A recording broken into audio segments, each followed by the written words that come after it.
Bismillahirrahmanirrahim. Assalamualaikum warahmatullahi wabarakatuh. Perkenalkan, nama saya Siti Arskia Mutmainah Mahsan dengan NIM 19270400005.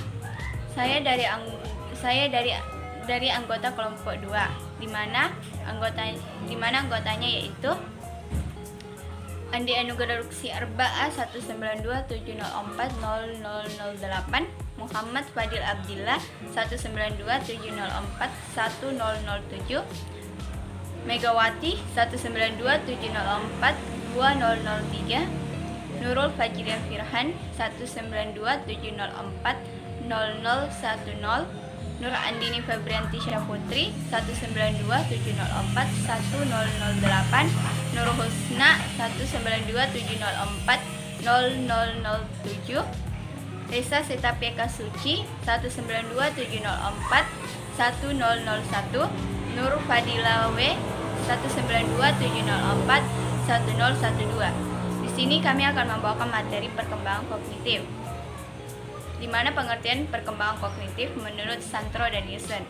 Perkembangan adalah pola gerakan atau perubahan yang dimulai pada saat terjadi pembuahan dan berlangsung terus selama siklus kehidupan. Salah satu yang mengalami perkembangan manusia adalah kognitif. Istilah kognitif berasal dari kata cognition, yang berarti mengetahui. Dalam arti yang luas, cognition ialah perolehan dan penataan. Kognitif menjadi populer sebagai salah satu domain atau ranah psikologis yang dimana manusia meliputi setiap perilaku mental yang berhubungan dengan pemahaman, pertimbangan, pemecahan masalah, pengolahan informasi.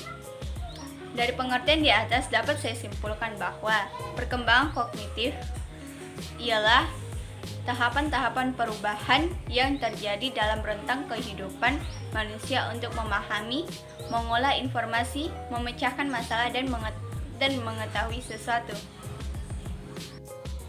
Jadi selanjutnya yaitu mengetahui ciri-ciri perkembangan kognitif peserta didik sangat penting bagi guru atau tenaga pendidik.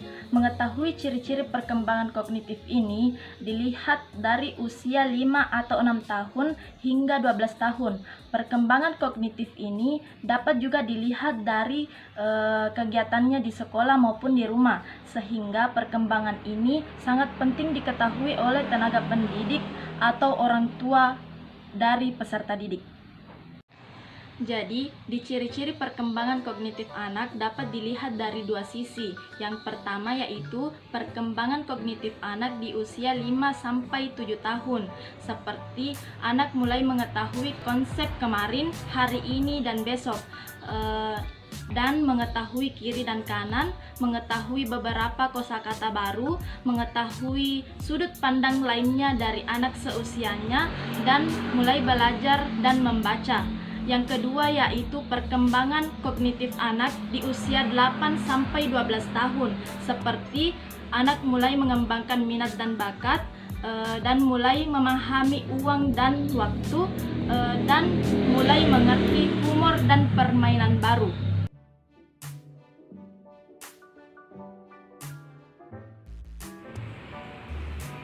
Selanjutnya adalah faktor pembentukan. Faktor pembentukan ialah segala kesadaran di luar diri seseorang yang mempengaruhi perkembangan intelijen. Pembentukan dapat dibedakan menjadi pembentukan sengaja atau skala formal dan pembentukan tidak sengaja atau pengaruh alam sekitar.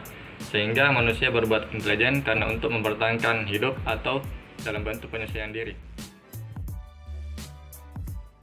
Selanjutnya yaitu faktor kematangan. Tiap organ fisik ataupun psikis memiliki ukuran untuk kesiapan dan kematangan dalam menjalankan fungsinya. Maka dari itu, kesiapan organ juga sangat mempengaruhi perkembangan kognitif, karena baik fisik maupun psikis memiliki kematangan dalam perkembangan. Dari fisik, perkembangan kognitif anak dapat berkembang dari kecerdasan, sedangkan dari psikis kognitif anak dapat berkembang melalui kemandirian dan keberanian. Faktor berikutnya ialah faktor lingkungan. Teori lingkungan atau yang biasa dikenal dengan teori tabula rasa yang dipelopori oleh John Locke mengatakan bahwa manusia dilahirkan dalam keadaan bersih dan suci, seperti kertas bersih yang belum berisi coretan atau noda sedikit pun. John Locke juga berpendapat bahwa perkembangan seseorang tergantung pada lingkungannya. Apabila manusia tersebut hidup atau dididik dalam lingkup kekerasan, maka dalam diri manusia tersebut juga akan terdapat kekerasan. Begitupun sebaliknya, apabila manusia tersebut dididik dalam lingkup yang positif dengan keluarga yang harmonis, maka dalam dirinya juga akan terdapat hal-hal yang positif.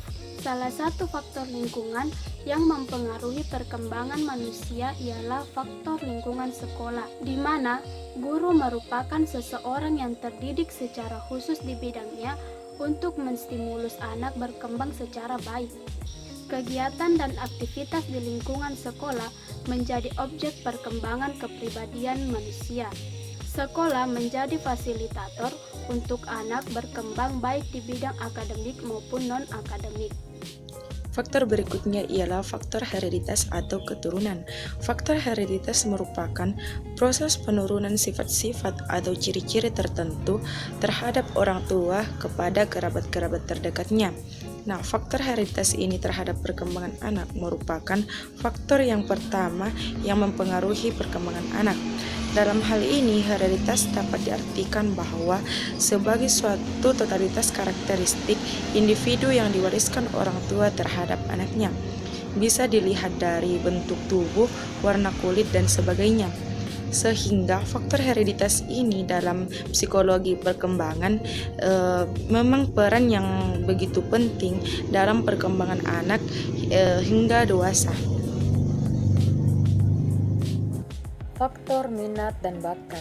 Minat mengarahkan perbuatan kepada suatu tujuan dan merupakan dorongan bagi perbuatan itu. Apa yang menarik minat seseorang mendorongnya untuk berbuat lebih giat dan lebih baik lagi. Sedangkan bakat diartikan sebagai kemampuan bawaan, sebagai potensi yang masih perlu dikembangkan dan dilatih agar dapat terwujud. Bakat seseorang akan mempengaruhi tingkat kecerdasannya. Artinya, seseorang yang memiliki bakat tertentu akan lebih mudah dan lebih cepat mempelajari hal tersebut. Faktor kebebasan. Faktor kebebasan merupakan keleluasaan manusia untuk berpikir secara divergen atau menyebar, yang berarti manusia dapat memilih suatu metode tertentu dalam memecahkan masalah dan bebas memilih masalah sesuai kebutuhan. Dengan adanya kebebasan ini berarti bahwa minat tidak selamanya menjadi syarat dalam pembuatan intelijensi. Selanjutnya saya akan menjelaskan rangkuman dari materi kami, yaitu materi perkembangan kognitif. Kognitif adalah tahapan-tahapan perubahan yang terjadi dalam rentang kehidupan untuk memahami, mengolah informasi, memecahkan masalah, serta untuk mengetahui segala sesuatu. Ciri-ciri dari perkembangan kognitif dilihat pada usia 5 atau 6 tahun sampai dengan usia 12 tahun. Dari perkembangan kognitif dapat diketahui bahwa faktor hereditas atau faktor keturunan ialah faktor yang utama yang mempengaruhi perkembangan anak. Penurunan sifat-sifat dari orang tua menganut prinsip reproduksi, konformitas, dan variasi, dan juga pada faktor kematangan atau kesiapan organ atau psikis juga mempengaruhi perkembangan. Perkembangan manusia juga ditentukan pada faktor lingkungan, baik gizi, keluarga, dan juga lingkungan sekolah. Dan pada faktor pembentukan ialah segala keadaan di luar diri seseorang yang mengarahkan kepada perkembangan inteligensi. Dan yang selanjutnya adalah faktor minat dan bakat, yang dimana pada faktor minat dalam perkembangan kognitif ialah yang mengarahkan perbuatan ke tujuan dan dorongan untuk berbuat yang lebih baik lagi. Sedangkan pada faktor bakat dalam perkembangan kognitif ialah kemampuan bawaan sebagai potensi yang masih harus perlu untuk dikembangkan. Dan yang terakhir adalah faktor kebebasan atau keleluasaan manusia untuk berpikir divergen atau penyabar, yang berarti manusia dapat memilih metode tertentu untuk memecahkan masalah dan memilih masalah sesuai dengan kebutuhannya.